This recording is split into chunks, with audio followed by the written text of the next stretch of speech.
25 years ago, a discovery stunned the world. That a meteor impact wiped out the dinosaurs. Now, groundbreaking new research raises an even more controversial question. Did a meteor impact create the dinosaurs in the first place? An impact that wiped out 99.9% of all living things, paving the way for the dinosaurs to become masters of the Earth. But where did the meteor strike? How could it cause such devastation? And what might happen if it strikes again?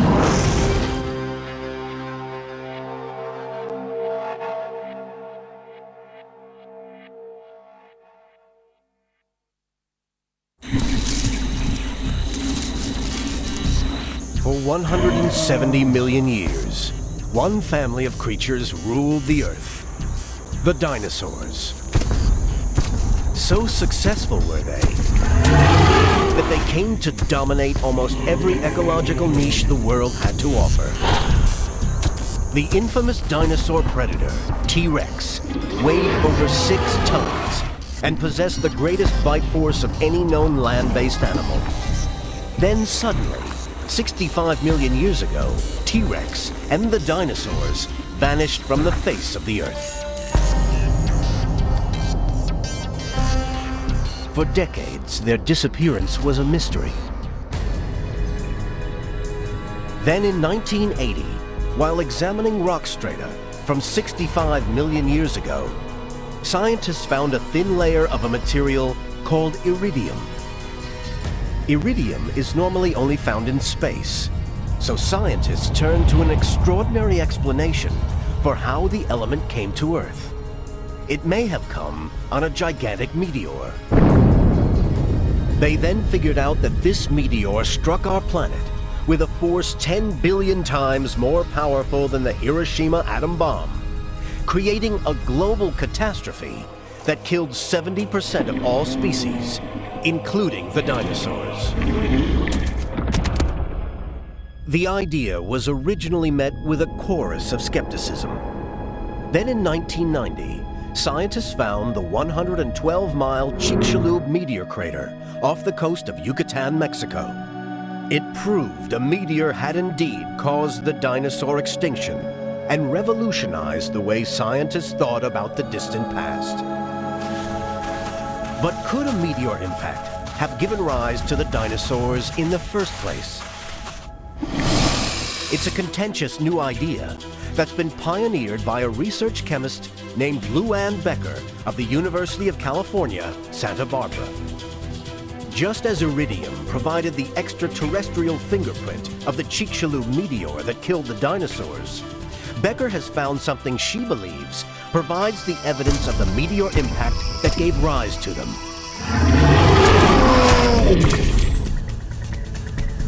Becker's story starts here in Sudbury, Canada. In 1996, Becker and fellow geochemist Robert Pareda were on the hunt for an extremely rare molecule that they believed could only be created by the incredibly intense conditions of a meteor impact. Sudbury was the ideal candidate. It had recently been identified as the site where a meteor up to 12 miles across struck the Earth nearly 2 billion years ago. It would have been a huge, high velocity, high temperature, high pressure impact exploding body. Clues that Sudbury was an impact site are still etched in the local rocks.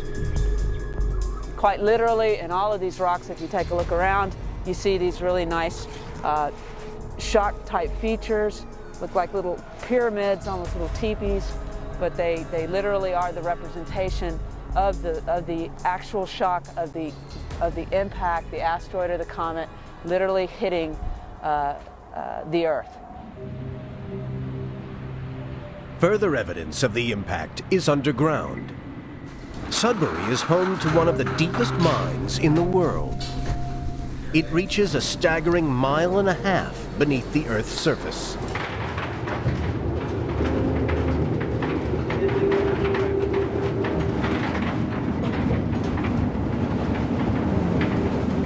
It contained some of the richest veins of nickel and copper in the world. Metals that were driven up from deep underground by the force of the meteor that shattered the Earth's crust. The level of this impact is several orders of magnitude larger than Hiroshima, larger than the largest earthquake that has ever occurred on the face of the Earth.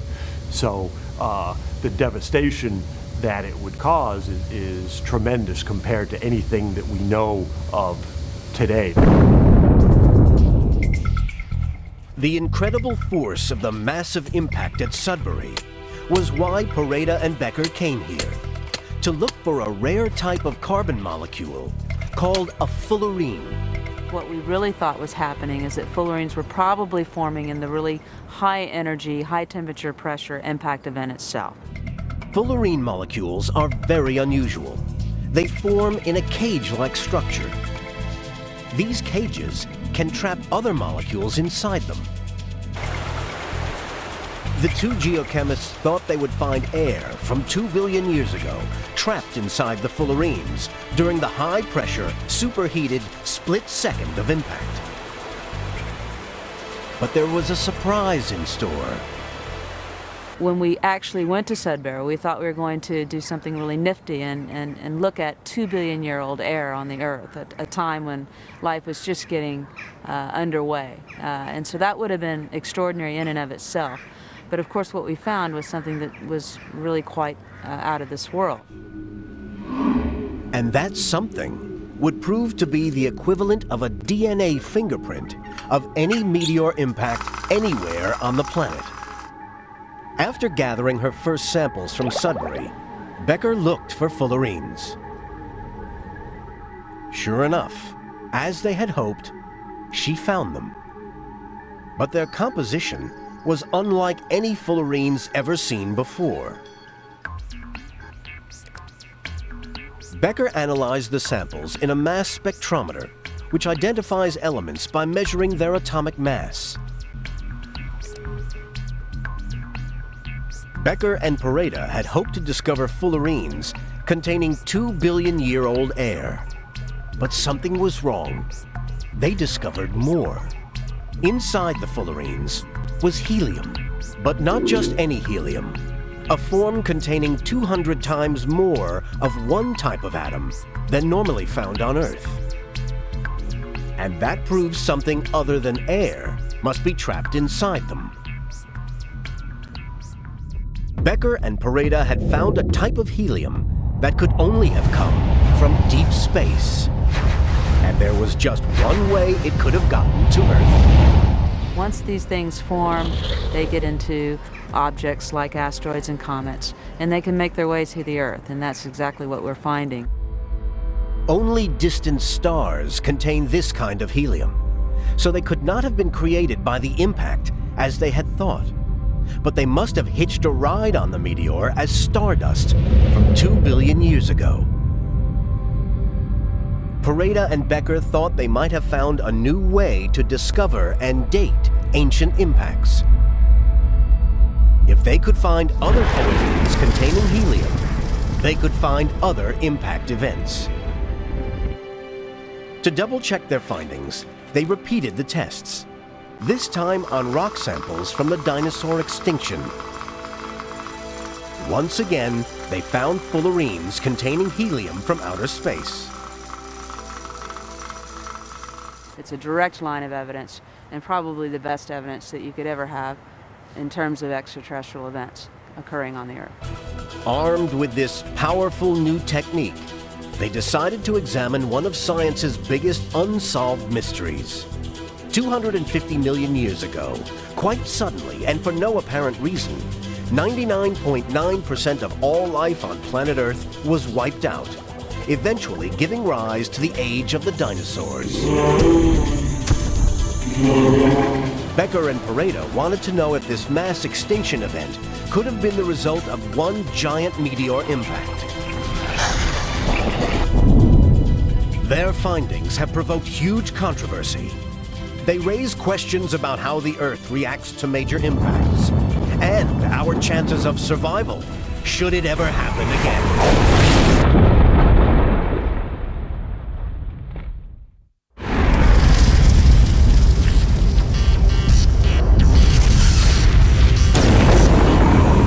Evidence of a gigantic meteor impact 250 million years ago suggests it nearly destroyed all life on Earth, paving the way for the dinosaurs. The world from which the dinosaurs evolved was very different from today. 250 million years ago, our modern-day continents were still fused together in one giant supercontinent called Pangaea, which was surrounded by one massive ocean called Panthalassa. Before the dinosaurs, mammal-like reptiles called synapsids dominated the world. Dicynodonts, with their rhino-like appearance, are the most prevalent land herbivores. The greatest predator is the terrifying saber-toothed Gorgonopsian. Then suddenly, 99.9% of all living things were wiped out. It is because of the sheer scale of this event. Scientists call it the Great Dying. What caused this greatest of mass extinctions? Geochemist Luann Becker and her colleague Robert Pareda believe their evidence points to an extinction caused by a massive meteor impact.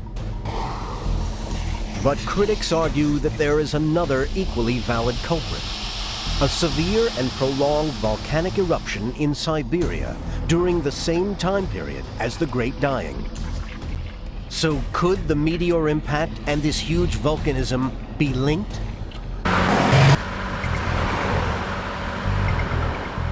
Mark Boslow is an impact physicist whose specialty is asteroid defense. It has taken his pioneering research for U.S. national security to find out. In 1996, while working with a medical colleague, he became fascinated by a type of skull injury called contre-coup.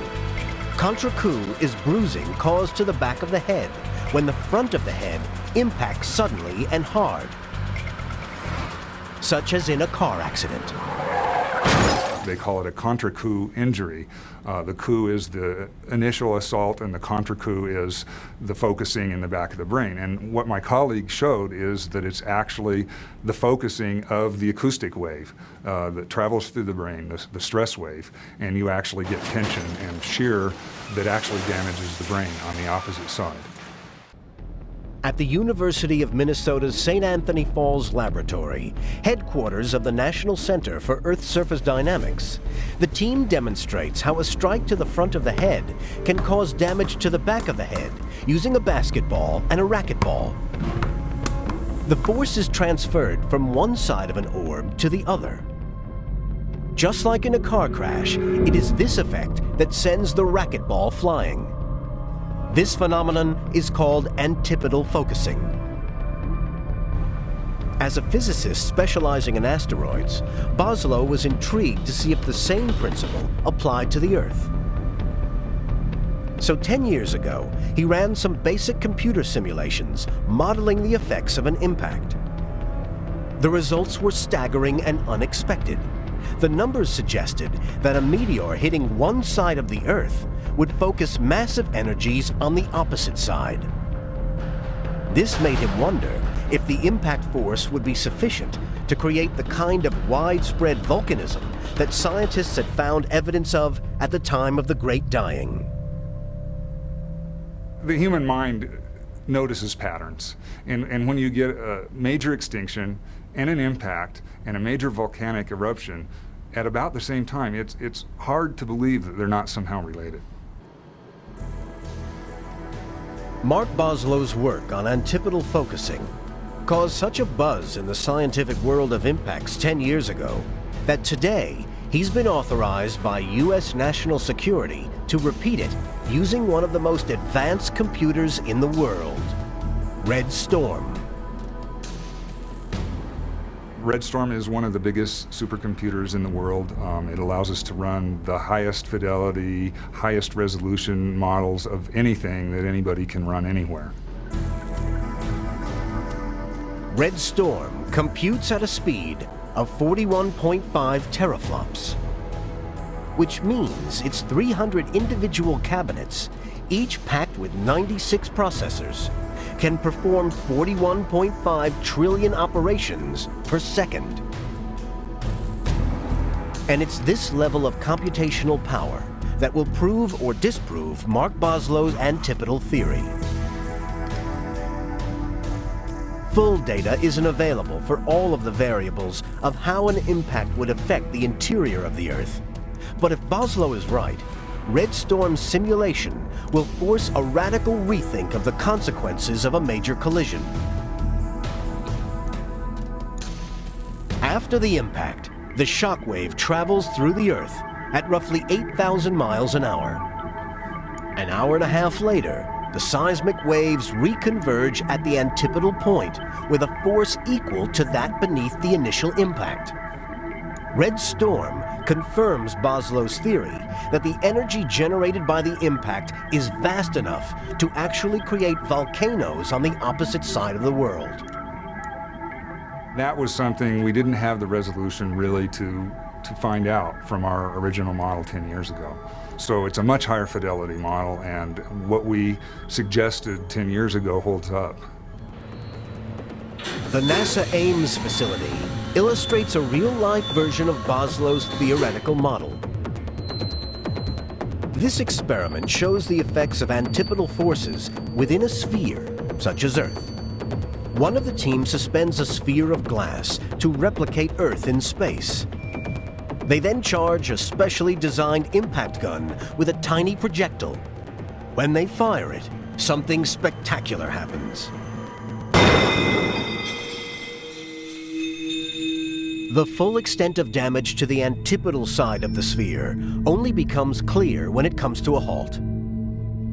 This shattering deep inside the sphere is the clue as to how impacts can create volcanoes.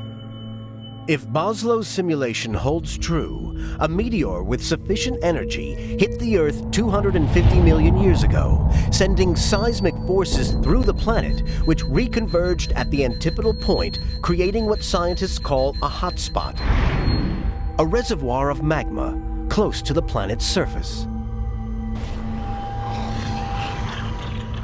Hotspots are one of the planet's least understood geologic features. Today, one of the world's most active hotspots is underneath Hawaii. Volcanoes usually form where tectonic plates meet. One plate melts, releasing magma that forms the volcano. But in the case of hotspots like Hawaii, the magma originates in a chamber beneath the Earth's crust. The chamber doesn't move, but the plate above it does. As the plate moves, the chamber creates volcanoes that become a chain of islands. But proving a meteor impact is responsible for the hotspot beneath Hawaii is currently beyond the reach of science. We know just statistically from how many large asteroids and comets are out there that the Earth has just been pummeled throughout geologic time. We haven't discovered all the craters, but maybe some of those hotspots are evidence of impact craters that we just haven't discovered yet. But there is one hotspot that scientists know was created at the right time for the Great Dying. This hotspot caused the volcanism that covered more than 1 million square miles of Siberia in lava. But was it created by a massive impact on the opposite side of the globe? Knowing that the location of the hotspot was in Siberia makes it possible to find the approximate antipodal point, in this case, a large region in the southern hemisphere. If Boslow's antipodal theory is right, this is where the remains of the impact craters should be. It's a prediction that matches Luann Becker's work on impact tracers. Her research also suggests the impact took place somewhere in the southern hemisphere. But questions still remain over how these twin disasters were capable of nearly destroying all life on Earth. The answer seems to lie in a deadly chain reaction that may be closer than we think to being triggered again. New evidence suggests a meteor about 7 miles in diameter struck the Earth 250 million years ago, triggering massive volcanism on the opposite side of the world. A meteor of this size would cause widespread destruction, instantly turning everything within hundreds of miles of the impact into a dead zone. The consequences of such a meteor strike would last for millions of years. Impacts of this type are estimated to kill more than 70% of the Earth's species.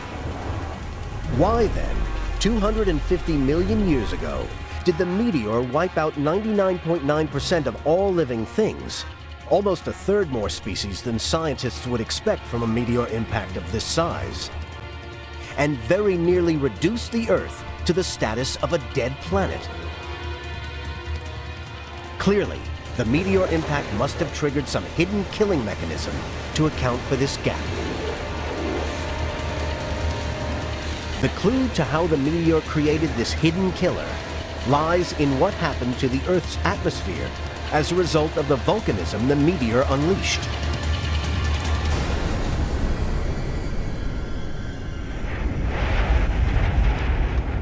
Scientists estimate that all the pollutants spewing out of the Siberian traps would have triggered global warming.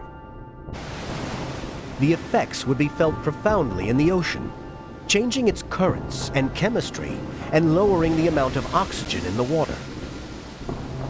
And low oxygen in the ocean was one of the long-term but most deadly side effects of the meteor impact, creating a global killer from which almost no species escaped. In the process, it changed the course of evolution so that dinosaurs inherited the Earth.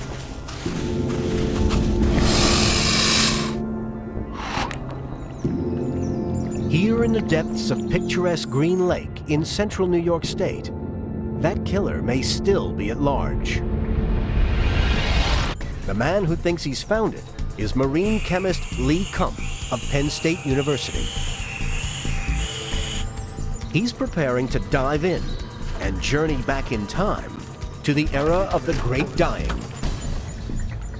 Kump has been fascinated by this lake for the past few years. It has almost no oxygen at depth and gives off a distinctive noxious smell due to its unusual chemical composition. Well, we think this lake is special because it's a microcosm of what we think the Permian Ocean was like right before this mass extinction 250 million years ago. The upper part of the lake is a normal lake, but deep down is this poisonous brew that we think might have been very important in causing the mass extinction. Lee Kump is on the hunt for a deadly form of bacteria that he believes may be thriving deep down in the lake. This bacteria kickstarts a kill mechanism so deadly, it might explain how the knock-on effects of the meteor impact were so lethal. To gather samples of the bacteria, Kump risks exposure to a toxic environment that can kill in minutes. Probably a lot of people think I'm crazy to dive down into this smelly, poisonous lake, but if we can just get the samples, run the analyses, make the calculations with our computer models, tie it all together, maybe we can once and for all solve this great mystery.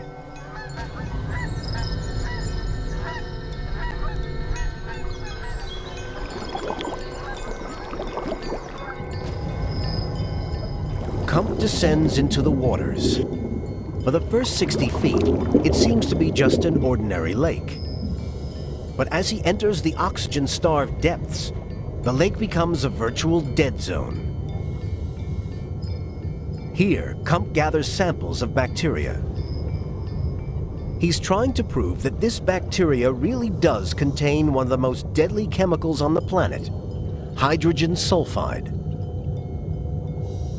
If successful, he hopes to calculate how much hydrogen sulfide would be needed to account for the annihilation that followed the meteor impact 250 million years ago. Can hydrogen sulfide really explain why the impact wiped out so many more species than expected? After just a short stay in the toxic depths, Lee Kump returns to the surface. In his lab, he puts his theory to the test.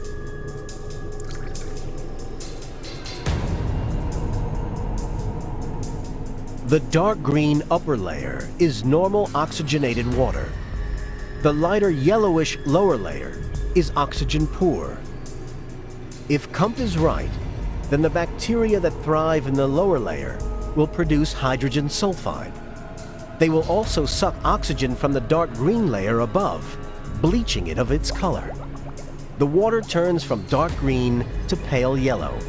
The bacteria release enough hydrogen sulfide to starve marine life of oxygen and simultaneously poison it with this deadly chemical. This evidence confirms his theory. As the concentration builds up into the part per million level, and then it can become instantly lethal when it gets up into the several hundred parts per million range. Then we have a gas concentration that can kill all animal life in a very short period of time. So can hydrogen sulfide explain why 90% of marine and 70% of land species were wiped out? A number far higher than can be accounted for by the combined effects of the meteor impact and the volcanism it caused. Kump uses a computer model to calculate the poisonous effects of hydrogen sulfide, seen here in yellow. The model shows that the bacteria spread slowly through the ocean depths. Over tens of thousands of years, it steadily builds up, drifting through the waters, sucking the oxygen out of ever greater volumes of the ocean and turning it poisonous. Then, surface layers have become oxygen-starved and highly toxic. It takes 100,000 years to reach its full killing potential. When it does, vast invisible clouds of lethal hydrogen sulfide drift over the megacontinent of Pangaea, killing everything in their path. So at this stage now on the land surface, we probably have widespread devastation. The whole landscape has been defoliated, essentially. Reptiles dead everywhere, and so it's a kill zone now at this stage of really dramatic proportions. Kump has found the hidden killer that explains why the meteor strike of 250 million years ago caused a near total extinction, rather than the 70% extinction rate predicted for such an event. If this scenario is correct, we're looking at the greatest killer of all time, because we have poisonous hydrogen sulfide both in the ocean and in the atmosphere. There's nowhere to hide under this kind of extreme scenario of the buildup of hydrogen sulfide. That really has cleared the landscape and created an opportunity for the evolution of new species that are going to evolve into the reptile reign that marks the era of the dinosaurs. So if it really was a meteor impact that kick-started the deadly chain of events that allowed the dinosaurs to evolve into the most successful species that ever lived, where is the enormous crater to prove it? By 2003, the series of catastrophic events that caused the Great Dying was becoming clear. What was missing was the impact crater itself. 10 years after her breakthrough research at Sudbury, Lou Ann Becker was still looking for the meteor that created the dinosaurs. Then, through the mail, an unexpected package arrived. In it, papers from a colleague containing vital new evidence. These are oil industry reports from the 1970s and 80s, when an oil company was prospecting at a submarine site off the northwest coast of Australia called Bedu. In them, Becker found details of how the company had stumbled upon a site that they believed was a vast undersea impact crater. In their search for oil, they had taken drill cores, and these contained elements aged at 250 million years old, the beginning of the Great Dying. For Becker, this was the Holy Grail, the meteor crater itself. It was just extremely unexpected. I mean, I had no idea that someone had actually proposed that the structure that was the most unique to our data could be an impact crater. Bedu is roughly the same size as the Chicxulub crater in Mexico, the impact that heralded the end of the dinosaur era. According to Becker's calculations, Bedu formed 250 million years ago, when the continents of the Earth were still one gigantic landmass. Continental drift means the crater is now close to modern-day Australia, but in the process of moving, its shape has been distorted. Nevertheless, Becker believes careful analysis reveals it has many of the vital characteristics of an impact crater. Most important of all, it seems to have a raised central core called a mascon, and this is key. At the St. Anthony Falls lab in Minneapolis, the Earth Sciences team now demonstrates this unique feature of impact craters using a landscape of tiny crystals and high-speed photography. The impact strikes, and as expected, a shower of debris radiates outward. But a split second later, it's followed by something that is usually overlooked: a secondary explosive column caused by the force of the projectile penetrating deep into the Earth. It leaves a distinct imprint, a raised mound at the center of the crater. This is the mascon, and it shows up clearly on gravity maps. This mid-crater lump is one of the telltale signs that convinces Becker she has found evidence of the meteor that led to the age of the dinosaurs. When we superimpose our mascon over the gravity images of the Bedu crater, the similarity is startling. The central peak or central high, it's almost like looking at a bullseye, is a very consistent pattern. We see it everywhere on the moon, and we see it quite often in craters on the Earth. So finding that kind of feature was very important in terms of trying to place the geophysical context of Bedu in the right sort of rim of being a possible impact crater. So that was actually quite surprising. Becker also discovers further microscopic clues in 250 million year old rock samples drilled by the oil company from the Bedu site. The rocks are completely fragmented and beaten up, just as you would expect to see after a powerful impact. But to date, the scientific community remains divided over Bedu's true origins. Some believe it's just a natural fault in the ocean floor. Becker is undeterred. Remember that when we got into the debates about the end dinosaur event, or Chicxulub impact crater 65 million years ago, we argued for almost 2 decades. And in fact, it took us over 10 years after we first looked at impact debris all over the world to find the impact crater. So these things take time. Although Becker believes Bedu is the underwater meteor crater that marks the source of the Great Dying, there's a glitch. Is Bedu really antipodal to the Siberian traps? At the lab, the Earth Sciences team demonstrates how precise an antipodal point can be. Just as seismic forces travel through the Earth following a meteor impact, they simultaneously travel over its surface. Imagine a meteor impact. Waves would then travel around the globe, and their crests would meet at the opposite side. In this demonstration, the point of convergence is within ½ an inch. On our planet, this antipodal point would be within a radius of 3.5 miles. The enormous volcanic eruption of the Siberian traps is our key. Impact physicist Mark Boslow's computer model predicts that if a meteor of sufficient size impacts on one side of the globe, it can create volcanoes on the other. To create the enormous volcanic eruption of the Siberian traps that played an essential role in the Great Dying, Bedu would need to be exactly opposite them.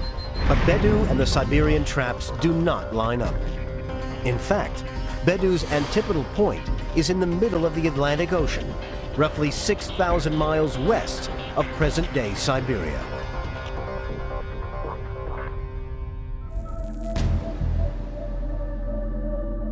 But Becker's research paved the way for another scientist to find a missing link. Another anomaly that is directly antipodal to the Siberian traps. Rolf von Friess has been using satellite maps to calculate the thickness of the Earth's crust in a region of Antarctica. But his work had hit a roadblock. No normal geological processes could explain why there was a 300-mile diameter basin where the Earth's crust was unusually thin. Hearing about Luan Becker's work, he realized the only thing that could melt the Earth's crust and account for this thinness might be a gigantic meteor impact. When she came up with this idea and evidence for an impact, it made us re-examine our data, and from our perspective, it jumped out. The signature jumped out. The impact in Antarctica was so large, von Fries realized its effects would have been felt on the opposite side of the world. This led him to Mark Boslow's work on antipodal focusing. We began to have sensitivity to the idea that impacts have antipodal effects. And then we inferred this crater and then looked at the antipode and were very surprised to see that things seemed to line up quite well with the Siberian traps. Because of its position antipodal to the Siberian traps, von Fries's Antarctic crater is the prime suspect for triggering the massive volcanism that helped cause the Great Dying. It's more than twice the size of Luan Becker's suspected crater at Bedu, or the Chicxulub crater. From the crater's size, scientists calculate it possessed 45 times the volume of these other meteors, and impacted with 45 times their explosive energy.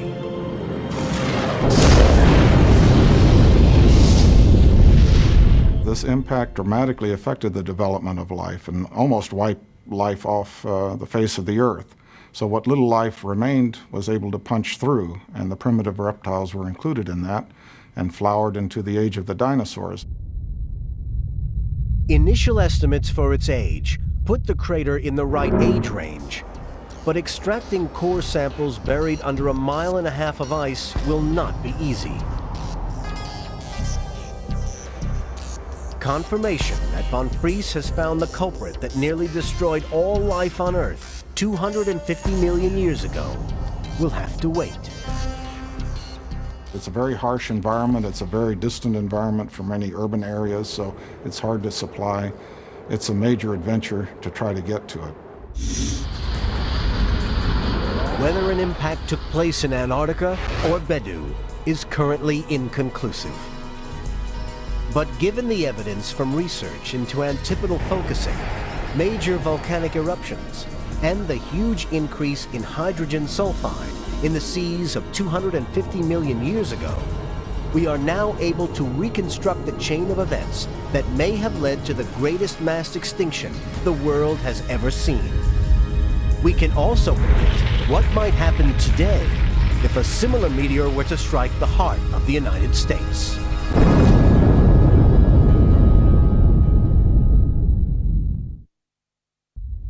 The Great Dying of 250 million years ago begins with an asteroid about 7 miles in diameter striking the Earth at 10 miles per second.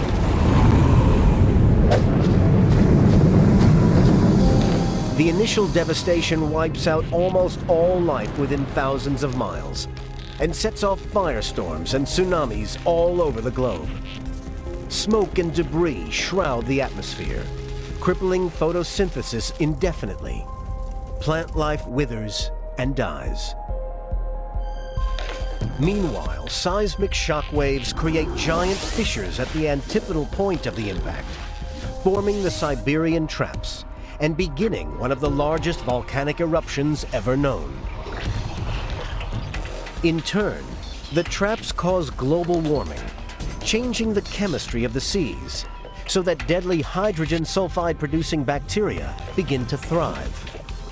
Slowly, over hundreds of thousands of years, the hydrogen sulfide spreads and poisons the ocean, killing 90% of all marine species before releasing a deadly invisible gas that kills 70% of all species on land.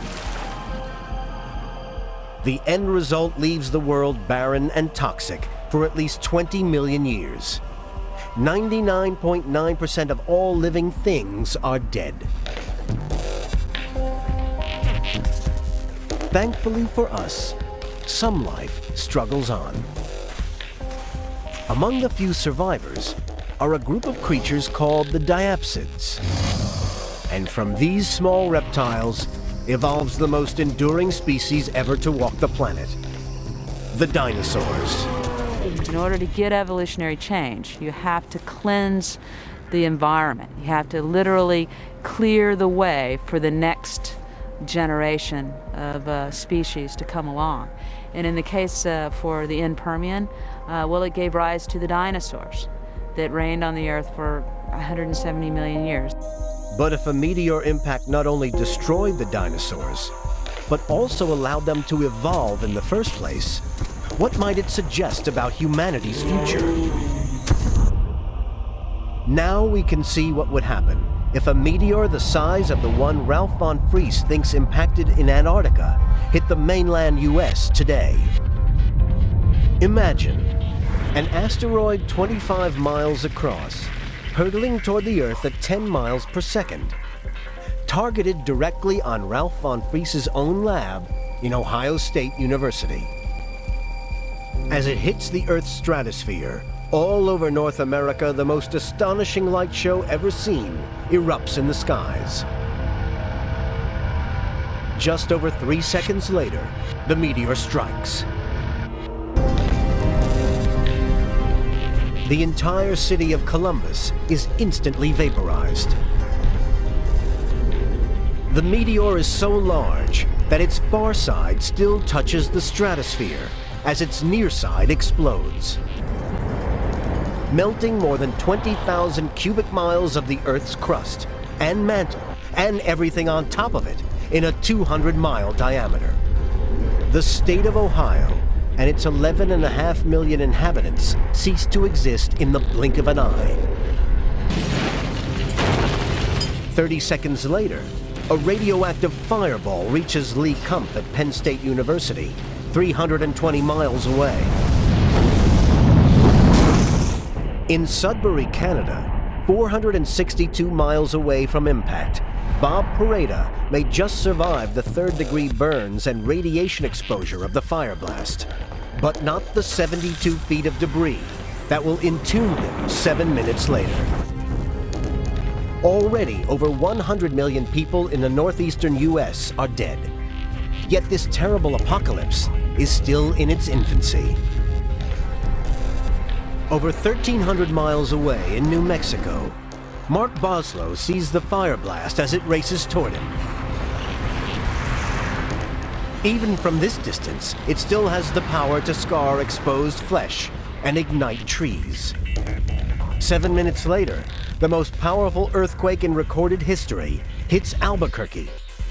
It registers 11 on the Richter scale and completely levels every city within 360 miles.